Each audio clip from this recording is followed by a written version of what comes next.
Video game designer Brendan explains that scientists put rats inside mazes to study how organisms use their memory to learn, adapt, and evolve as they create an internal map of their world. He always reads these studies because he uses those principles to design his games, and he points out that without memory, humanity would get nowhere. One day, Brendan goes to the beach with his wife Claire and their daughter Sam.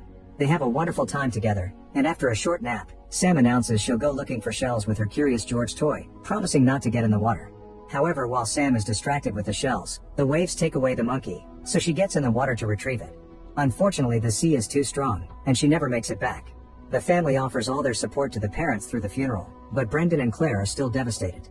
Claire still feels like this isn't real, and Brendan can barely function, constantly crying in his daughter's room. A few months later, Claire decides it's time to move and starts packing up Sam's room.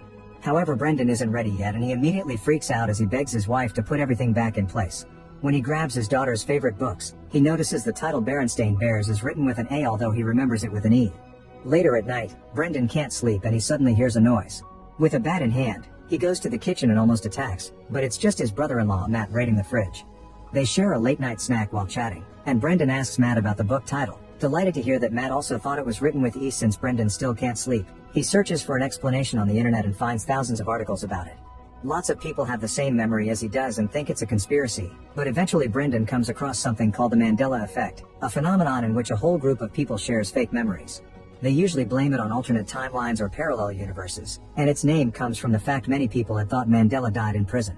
The next morning, while Claire is getting ready to finally return to work, Brendan notices a family picture on their refrigerator. The photo shows the Griffith Observatory, and when Brendan asks, Claire confirms she remembers the picture being taken there. However, Brendan remembers taking that exact same picture at the Pacific Science Center instead. Claire thinks he's just confused and gets back to work. Afterward, Brendan shows Matt what he's found about the Mandela effect, including a whole explanation and lots of examples, like the death of Mandela himself, Darth Vader's quote, and the spelling of Looney Tunes. Brendan is convinced they're jumping between parallel realities or part of a simulation, but Matt doesn't take him seriously. During the following days, Brendan goes deeper into the phenomenon and watches lots of documentaries about subjects like string theory and even the possibility of a real matrix. Brendan takes lots of notes and becomes obsessed with the subject, which is probably a way to keep his mind busy and ignore his grief. One afternoon, Brendan visits a priest to ask why God would take the life of a child like Sam. The priest explains that Sam's death wasn't God's plan or desire, it was just a matter of free will, which many consider the greatest gift that God ever gave humanity. When Brendan returns home, he starts investigating free will as part of his obsession. Sometime later, Brendan meets with Matt again and continues to bother him with the subject. Matt explains he talked to a friend of his who is a neurologist, and she explained that our brains aren't perfect, memories get scrambled, and there are many gaps that get filled with external information. However, Brendan is stubborn and refuses to accept it can only be a coincidence. Later during dinner, Claire confesses she's worried about Brendan because he's been very withdrawn lately and insists he should share his troubles. Brendan asks her to describe the Monopoly man, and Claire mentions he has a monocle. But when she checks the game box, she sees the little man actually doesn't have anything on his face. Then Brendan brings out Sam's Curious George book, saying the monkey used to have a tail on the drawings and even swearing that Sam's plushie had one as well.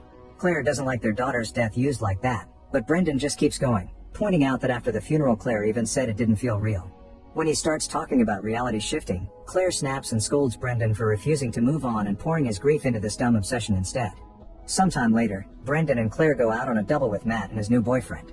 Brendan is lost in thought and barely paying any attention to the conversation, so he tries to escape to the bar, but Matt reminds him he and Claire need to support each other. Brendan admits that's true and returns to the table.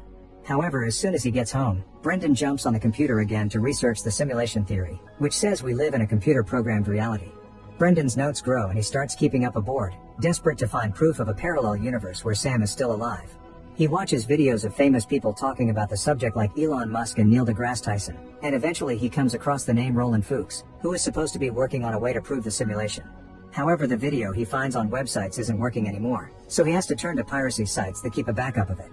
The file he downloads is corrupted, but by using special software, he manages to fix it.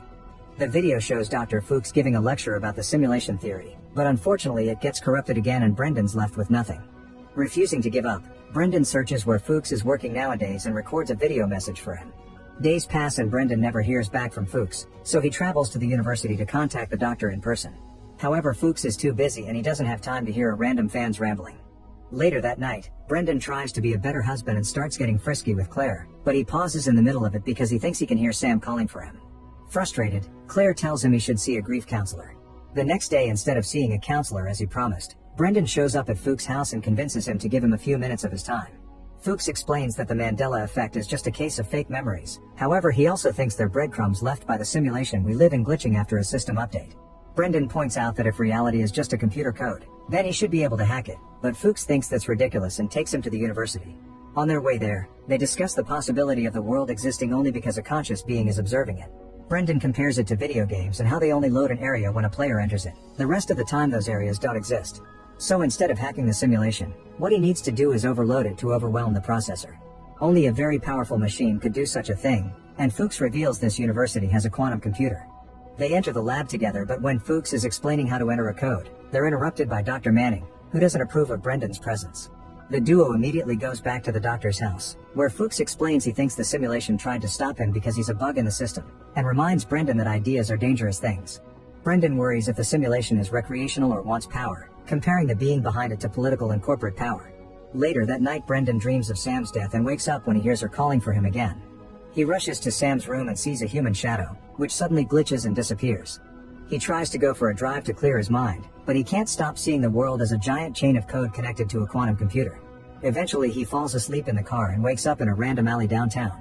Suddenly he hears a horrible high-pitched sound and he screams in pain as reality starts glitching, only to suddenly blink and wake up in his usual bed. When Brendan leaves the room, he's shocked to see Sam in her own room and Claire comes to drag her to the bathroom. However, when he tries to follow them, he only finds his wife washing her teeth. Brendan thinks he's going crazy and Claire tries her best to comfort him. Afterward, Brendan goes to the library to pick a bunch of books on quantum computing and starts working on a code that could overload the simulation. The next few days Brendan only spends his time coding, which worries Claire. One night, Sam appears in her parents' room and climbs into bed because she had a nightmare.